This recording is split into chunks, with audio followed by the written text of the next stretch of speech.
Take it away. Thank you very much.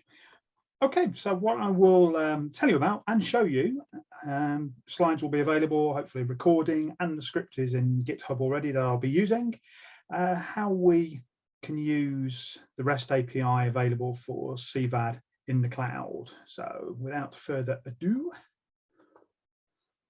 who am I? Just to set the scene, really. I'm not going to read all that out.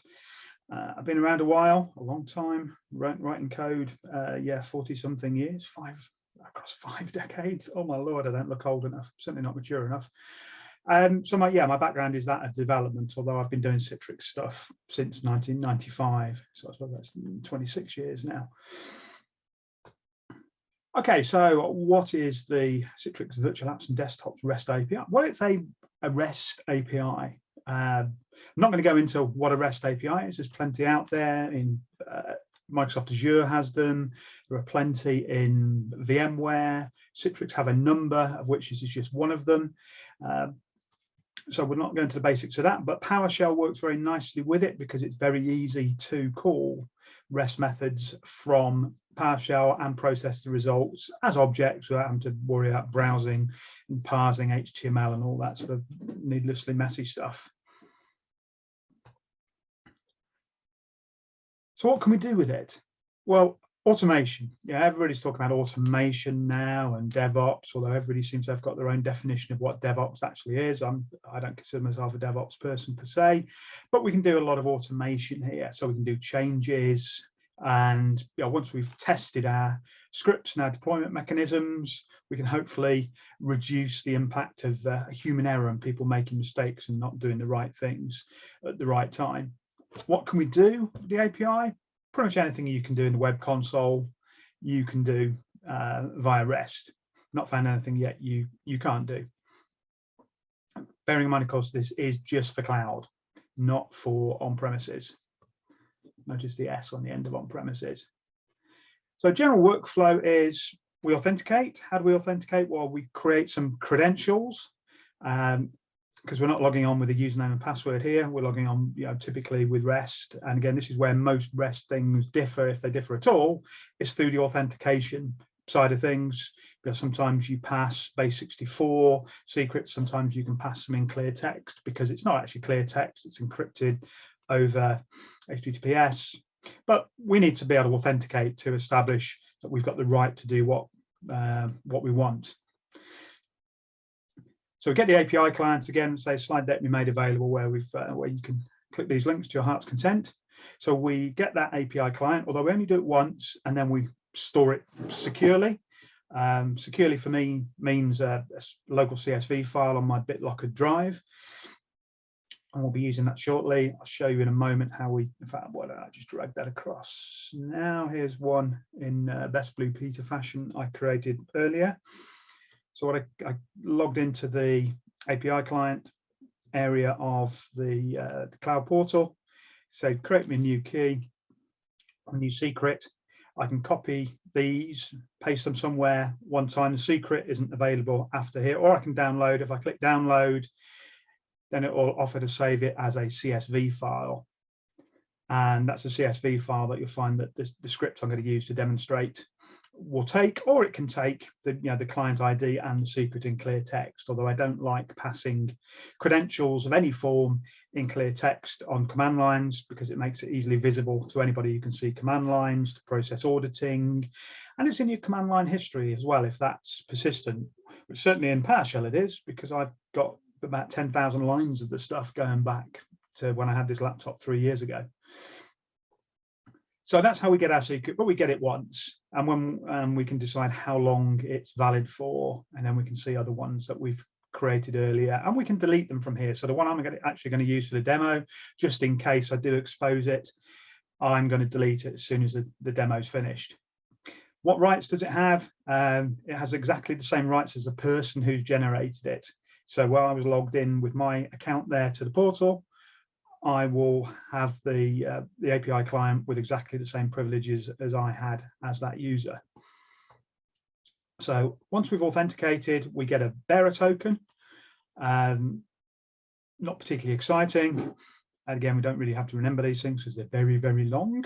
and that uses standard OAuth 2. We then do the technical stuff, as in do stuff. What do we do? Well, we update delivery groups or machine catalogs or add machines to catalogs, do whatever we want, which could be any of those. Yeah, similarly, you can look at what you can do in the PowerShell remote SDK and duplicate any of that functionality, or just decide we want to do this. What would I do manually? Therefore, let me go and see what I would do to automate that. But I've already said this isn't available on premises, and I don't believe there are any plans to bring it. So what do I do for on premises? I use the PowerShell SDK that comes with Studio. So if you install Studio somewhere, ideally not on your delivery controllers, then you will have the PowerShell commandlets, which are generally get broker something, get broker catalog, get broker machine, etc. And then you have equivalent set commands as well. Don't try and install the remote PowerShell SDK you need for Citrix Cloud and Studio on the same machine. The two don't sit well, two SDKs don't sit well together because they actually use the same commandlet names. But that's actually good, because what it means is that once you've mastered on-prem side of things with PowerShell, then you can use the cloud one, and the two are very, very similar in how they're used. But we're going to be talking about REST here. Oh, and you can install the PowerShell MSI from the ISO itself. If you go into the x64, assuming you're not doing 32-bit VDAs, then there's a folder with all the PowerShell MSIs in. So how do we get this bearer token thing? Well, so I've just shown you how we do that once you've signed into the cloud portal. So we save that CSV file somewhere, which does have the client and ID and secret in plain text in it. So we need to protect that file to a reasonable level. And then we post to that particular URI where customer ID and the chevrons is replaced by the customer ID that you're logging onto. So one API client works for one particular customer ID. So even if your account works across multiple customers, so you might be a service provider who manages multiple customers, your API client will only work on one particular customer, and it can't be changed to work across multiple customers. So it's a one-to-one mapping. And when we post to that particular URI, then the body of the request contains the client ID and the client secret. JSON format, but again, clear text. So it's pretty straightforward. So if we actually go across to PowerShell ISE, okay, I can hear some of you sniggering, even over this remote connection, that I'm using PowerShell ISE. I'm going to make that full screen. So if we could lose the ELF as well, that'd be great. So we can maximize the code sharing space. Thank you very much. What we'll do here is we'll run the script. So this script is available in GitHub for you to take and plagiarize and do whatever you want with it. No warranty with it, but it's there, and I've used it for many demonstrations, so it works quite well in terms of just understanding how the various mechanisms work. So again, if we go to our history command line, what I'm going to do is call the script with my customer ID, which I just happen to have in an environment variable, the secure client file, which I've previously downloaded. So here it is. I mean, it's just the name as we defined it when I created it in the portal, the ID and the secret there. Ha ha ha. Good old verbose, just so we can put some extra information out. I prefer doing a write verbose to a write host. And what I'm going to do with this script is actually update the delivery group description through script. So if we go to the management side of things, services, virtual apps and desktops for this particular client.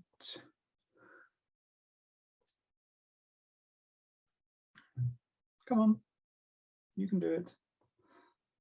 Then we go to my delivery group. Again, this is me just showing there's nothing up my little elf sleeves. that I haven't actually done the demo, such I know exactly at the point that I'm going to run the script and I've already set that date. That would be cheating. That would also be far too clever for me to do in a live demo. So we're going to have a look at the delivery groups in the Cloud Console when it finally decides it wants to update for me. Go to the delivery groups, go and find my delivery group. This is the Citrix CTP Cloud instance, no production stuff in here. Find the Leech delivery group. And go and get the details on that.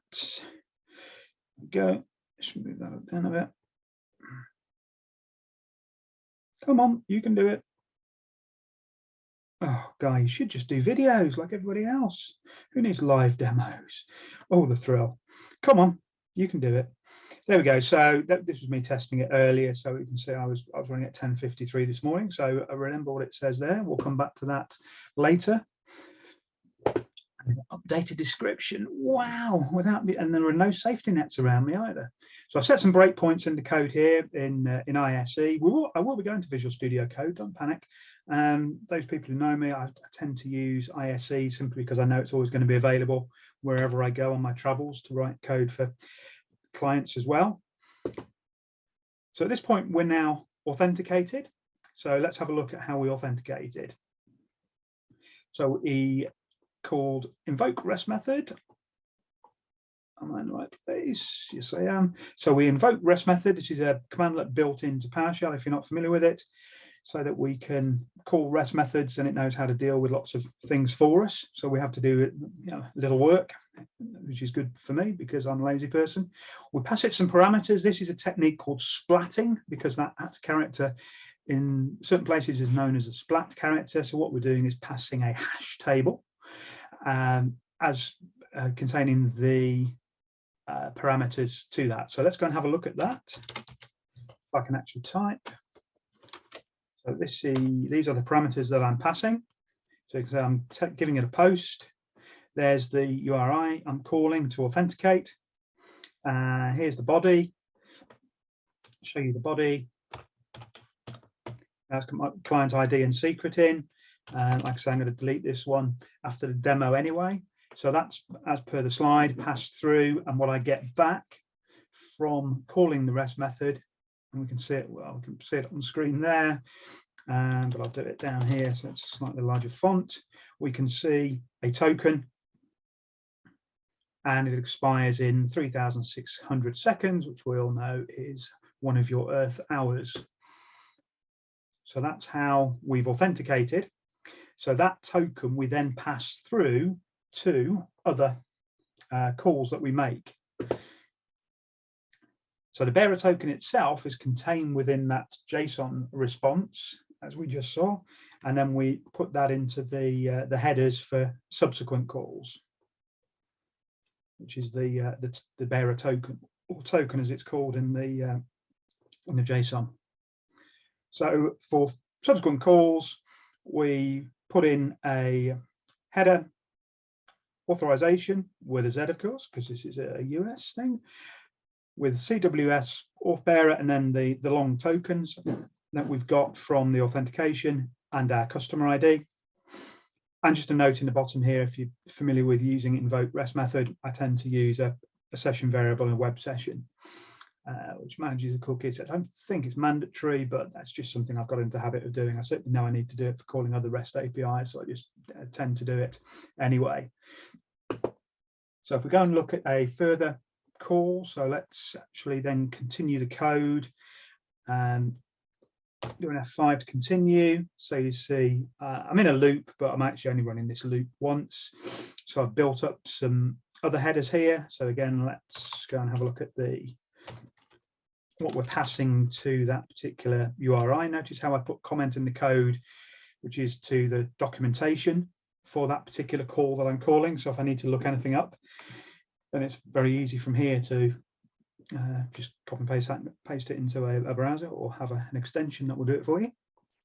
So again, if we look at hash table, which is the parameters that we're passing, we're passing it to a wrapper function I've written, which it just sits around invoke REST method for really just for getting errors and that sort of side of things.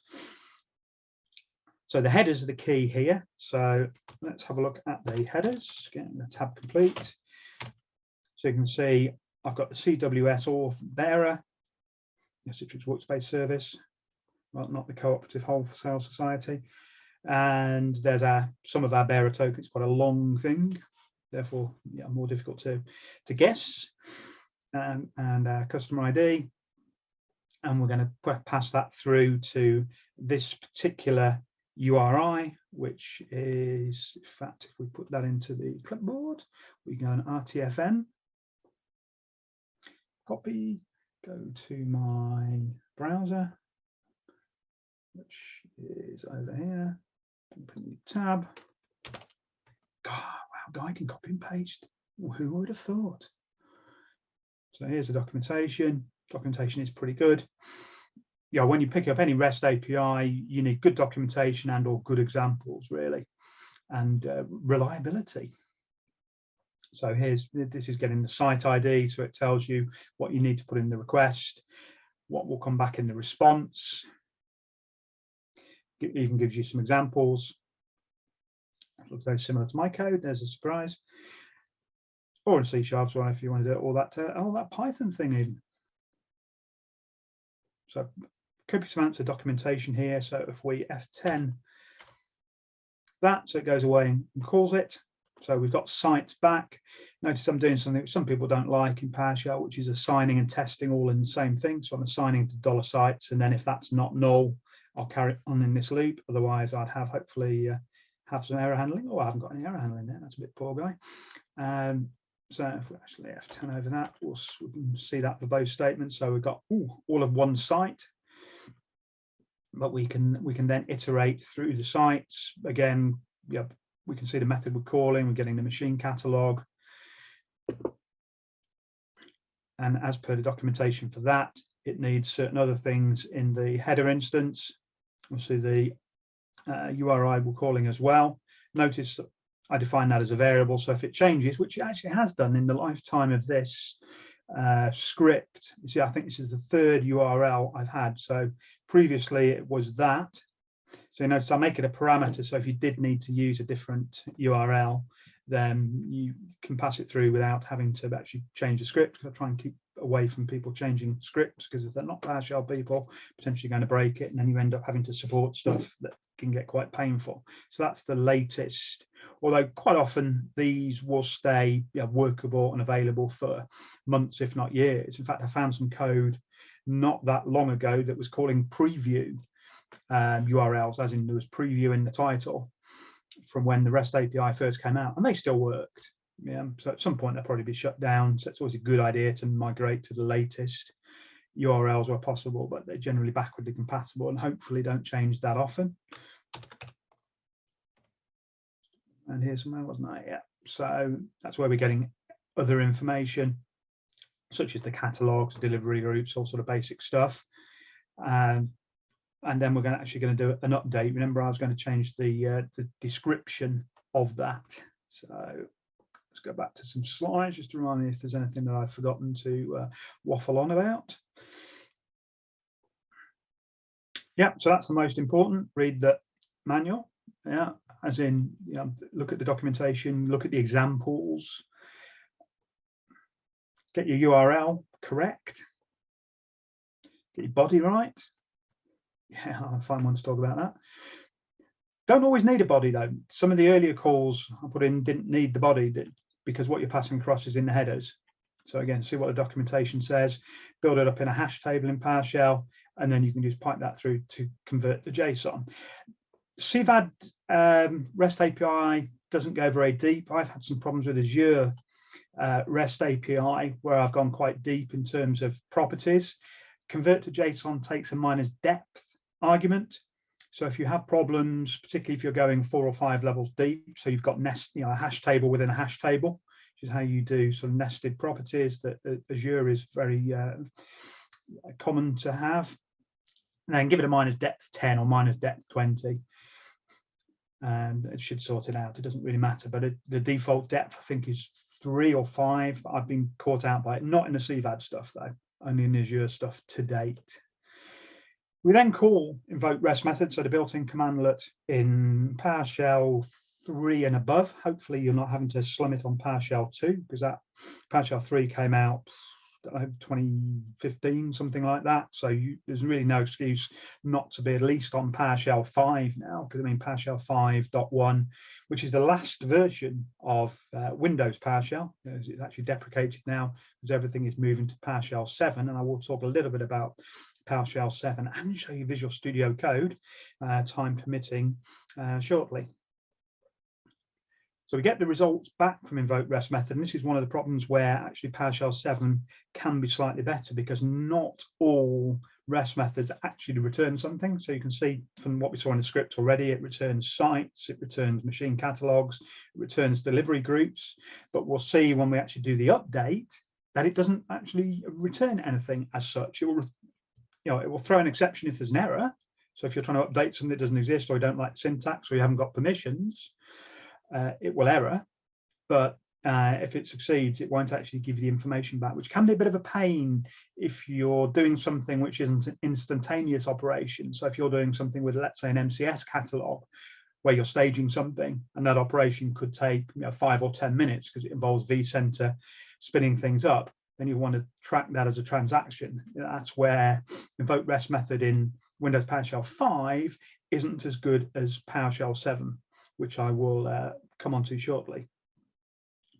But check for errors. So invoke REST method throws an exception. So if you're not authenticated, something like that, or you've got you've not quite understood the method correctly, you've got your parameters wrong, and it will throw an exception. So make sure you've got something around it to catch the exception, rather than just ignoring it, like I've seen in some people's code. Actually look at the exception, either try and figure it out. Might be a case of, if you're getting an error 500 or more, which is an error at the server end, there might be a case of you want to retry. So my code, I have a few retries built in if people want to do that. Let's have a look at my wrapper. So this is the invoke CVAD REST method, which just wraps. So you can see I've got a retry, although I've only got one retry built in rather than a loop. So it takes a parameter. So by default it retries, but if I call it with no retry, it won't. So if we get an error back, so you can see we're in a catch block here.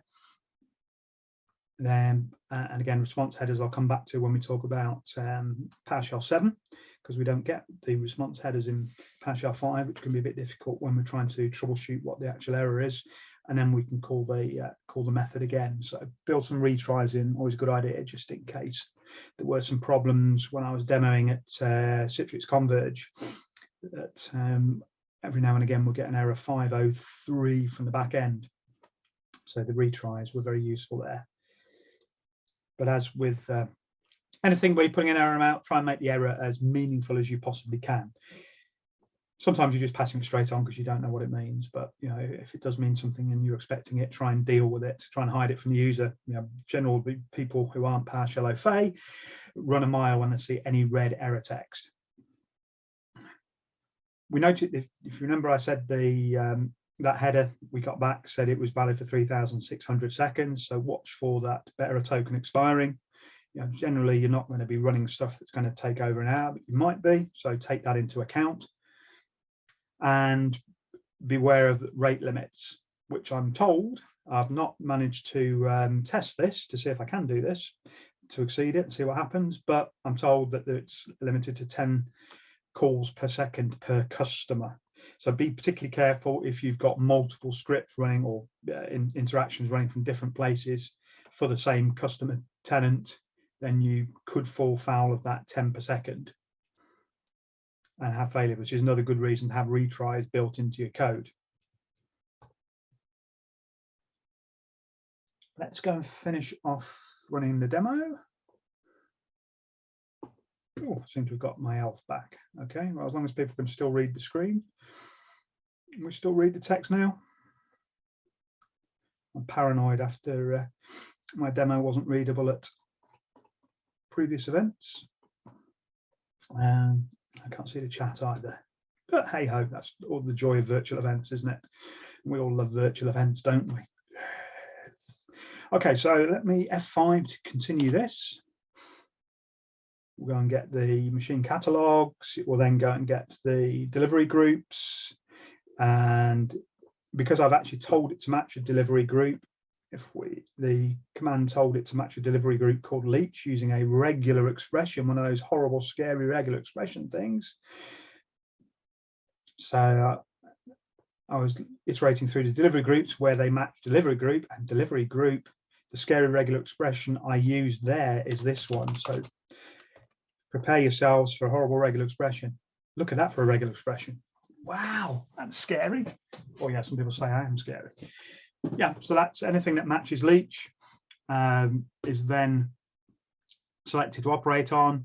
Just a quick bit of guard code, just in case, you know, if I made it say match anything with an L in, then if it came back with more than one item, it would be an array. I'd say, oh, no, I'm not going to go and change lots of things. Your code could change lots of delivery groups in one go if you wanted. I chose not to in this particular example. So that's where it says got delivery group. You can see we got the delivery group, this one. Ooh, learn to click guy. So we got that particular delivery group. Oh, my quotes don't match. And then it output the actual object that it got. So this is everything that it got from the REST method. So again, as you can see, this was actually sent back in JSON, but we can convert from JSON to native custom objects within PowerShell very easily.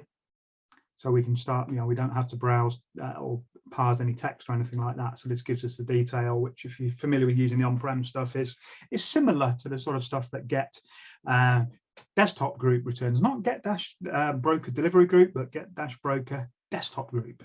Subtle difference in naming there. And because the command we actually ran is, where's it gone? There. You see, I passed it update. I did, honest. Update delivery group description, updated by me whenever I ran the script. So that date will be when the script started a while ago. So because I've added those parameters, I'm passing them to a body here. So if the body has something in, if I'm updating it, then what we'll do is we'll call the wrapper for invoke REST method again. And this time, if we let's get rid of that stuff, to have a look at what parameters we pass this time. So you can see this time method, rather than a put or anything, documentation says you have to call patch. Not sure why they chose patch as the verb, but that's what it is. So we're going to, which is kind of just a change. So we're calling that particular URI. So that's the GUID of the delivery group, which we've got from querying the delivery groups. We look at the headers. You can see we've got our bearer token still that we had right at the start. And again, even though I started running this script a while ago, because we're still within that 3,600 seconds, it's still valid to use it now, even though I've actually put breakpoints in the script and been babbling on in the background and doing PowerPoint as well. So there are our headers, and our body is something else we're passing through. So if we look at the body, you can see the description. So that's when I started to run the script. So that's when it got the date, and that's what we're going to be looking for in the Cloud Studio in a moment. Now notice what we've got here is I didn't set the return value to anything. Why? Because it doesn't return anything. This is what I was saying a few moments ago. If there'd been a problem, it would have actually then sent a, I would have trapped the exception within the this function that I wrote, but it passes back the success itself as a reference variable. So you pass it a Boolean. So you can see I've set the Boolean, declared it and set it to false initially, but we can see here that success, if I hover over it, yeah, it isn't going to tell me. Thank you very much. That's very kind of you. So you can see success is true. So this is because this doesn't return true or false. This returns the data, such as delivery groups, machine catalogs, etc. success is true, so it will then say, well, I have updated the delivery group okay, hopefully to that value. So if we go back to the Cloud Studio and I click the refresh button, which is hidden by my Zoom controls, we'll have a look. Is it going to be, oh, drum roll, God, this is exciting, isn't it? Whoever thought PowerShell could be exciting? So 2nd of the 12th, sorry, anybody from the US, but yeah, we're not in February yet. 1442, and bring that back over here. And there we go. So that, yeah, it's a trivial example. You know, I could have enabled the delivery group. I could have done all sorts of different things with it. Again, depending on what is in the documentation, what's supported. And like I say, anything you can do in Studio, Web Studio, you can do through the REST API. So that's just a run through of how we can drive the REST API through PowerShell. Like I say, this PowerShell script, which is probably a good start if you haven't got some code already, is there on GitHub. I'll push out a tweet later with it in, with all the usual PowerShell help as well. So it's always a good idea to put PowerShell help in these things. So what you can do is, I can get my old command line back, control / to delete words at a time. It'll be a lot quicker. Control home if you want to delete to the end of the line. So we'll type help on that script minus show window, and then you can see we get the full help as well, explain what the arguments are, and with some examples as well. So that's all from this comment block. So again, good practice when you're writing a script, put some help in here. Even if it's only for helping yourself. When you get to my age, you tend to forget that you've even written a script, let alone how to drive it and what the parameters are, and make all the parameters, everything else, meaningful variable names. It's like, well, I don't want to keep typing that. Well, you don't need to. You just tab complete it. Yeah, PowerShell's great for lazy people like me. So we go back to the lovely slides. So why would I want to use REST instead of the Citrix Remote PowerShell SDK? Well, first off, and the most important thing is there's no prerequisites. You know, I work with a number of vendors writing PowerShell scripts for them, and as soon as you start having a list of the prerequisites, so you must install this module, you must install that module, you know, unless you're a PowerShell shop and use PowerShell across the board, DevOpsy with PowerShell, etc., then it's like, how do I install a module? Where do I put it? Oh, hold on, I've got 400 machines. You want me to install it on 400? No, yeah, okay, forget that. So this is where, you know, using the REST API can be very useful. You wouldn't necessarily need to install it in this particular instance on 400 machines, because generally you run it from a central location, but not a delivery controller, even though that's where typically people tend to run that stuff. I would say keep clear of servers which are customer facing or user facing. Put it on a jump box or something like that, you know, where you can install all the SDKs. A lot of my scripts will use VMware and Citrix at the same time, maybe the Active Directory commandlets as well. Just have a jump box where everything's installed. But the beauty of the REST side of things, other than, you know, Windows PowerShell 3 and above, you don't need any prerequisites. You don't need any Citrix stuff installing whatsoever.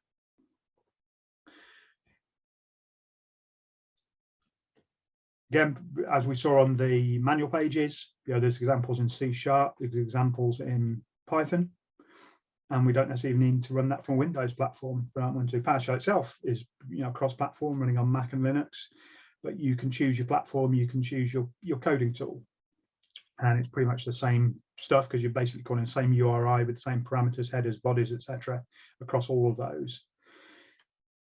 You need to know what you're calling, of course, so you do need some documentation. You know, sometimes you do have to reverse engineer stuff. So if you know you've got an application that's using a REST API, you can intercept it with Fiddler and things like that to actually see what's going on. Not ideal, particularly if it's undocumented, because you don't know if the next release of the API that the vendor's going to change it and your code doesn't work. And if it wasn't public, you've got, you know, no comeback on the vendor. So ideally make sure the API that you're calling is supported and documented. It should always be backwardly compatible, as I've said already. I tend to make sure that if something changes, then I'll update it when I notice. to hopefully keep it running for longer. If you've done any Azure REST API calls, you'll know that you put the version of the particular API that you want to call on the end, which is of any call, which is the date. And that can be a bit painful, particularly as different components, AZ Compute, AZ Network, etc., have different versions. So we don't have versioning within the Citrix CVAD REST API calls currently. Is that good or bad? I don't know, not really the platform for this, but in some ways it can make it easier. And we saw in mine as well, keep the base URL a variable, which is what I did because it did change. And once you've started using one REST API, it's very easy to start using other ones. I say the main difference usually is the authentication, depending on how it's implemented, whether it's OAuth or other mechanisms. But once you've conquered that, either via the documentation or examples, then it's very easy to move on and do sort of stuff. I picked up Azure REST API very recently, not having used it before, and it's like, oh, another REST API. Very easy to use, just understanding there's certain nuances, but you'll see there's a style that comes with each particular REST API, and maybe different even with the same vendor because it's being written by different teams. But again, as long as the documentation's there and you've got some examples, very easy. Now back to what I said about PowerShell 7. The invoke REST method in PowerShell 7 has this rather handy extra parameter which you don't have in prior to PowerShell 7. So you don't have in Windows PowerShell 5 or before that, is the response headers variable, which contains, guess what? The response headers. So when you get something back, particularly if it's an error, it will give you more information. So if I come across to Visual Studio Code, a fairly modern tool, and hopefully in here I've got, yeah, in fact I can just getting how to use Visual Studio Code because I don't use it that often, and one or two problems with it. So I'm going to again run the same script, same credentials. Hopefully I've got a breakpoint in here. Yeah, so I've got a breakpoint actually in this method, and the code will actually add these response headers. This is just the authentication. Oh no, it's not the authentication, it's the site ID. So let's actually go and have a look at the response headers. I mean, they're not particularly interesting. Nothing in PowerShell is interesting. Like, yeah, well, okay. I'm not going to argue that point, but I can earn a living out of it. What use is that? At the moment, probably not a lot because I haven't got an error, I haven't got a problem. But it can be useful to examine what's come back sometimes. So response headers is a useful feature of PowerShell 7. I'm running PowerShell 7.2, released I think last week or the week before, fairly recently. I'm not doing much PowerShell 7 with my customers because you've got to get them to roll it out everywhere. And it's not hasn't even made it to Windows Update yet. Although once you've got the base Windows 7 in, it will now be updated through Windows Update. So if you've got a choice, definitely use PowerShell 7. And generally, my experience is for a lot of just standard stuff, PowerShell 7 is faster. Plus, it has useful built-in things like the ability to run things in parallel, which in PowerShell 5 can be a bit of a pain with run spaces. Although again, when you get used to it, it's just a case of copy and paste existing code and reuse. Quick one about the API client scope and permissions. I already mentioned this, but I thought I'd put it down on pen and paper, that legacy stuff. So it's always tied to one administrator. So if you remember I said right at the start, because I was logged in with my account to create that API client, then that API client has exactly the same rights as the user that created it. So it's my admin account that I logged in with. So if you want to restrict what it can do, you need to log on with a restricted user. And it only applies to one customer, even if you've got multiple customers within your same sphere of your email address when you log on. Other administrators can't see the details, so say it is one time. So once you've generated it, save it somewhere secure and safe so that you can reference back to it later on. Don't leave them lying around in a temp folder of a junk box. Because if other people come in, can you trust them not to do something with those credentials? Because of course the audit trail would come back to you, and that credential that you created. So to work across multiple customers, you need multiple API clients. So just keep a note of them, keep a folder hierarchy if you're using CSV or some other way of storing that API client ID, the GUID, and the client secret, effectively the password. So that already several times. But the thing to remember, this is a question without an answer here because it's something to consider, because I know this has bitten various people.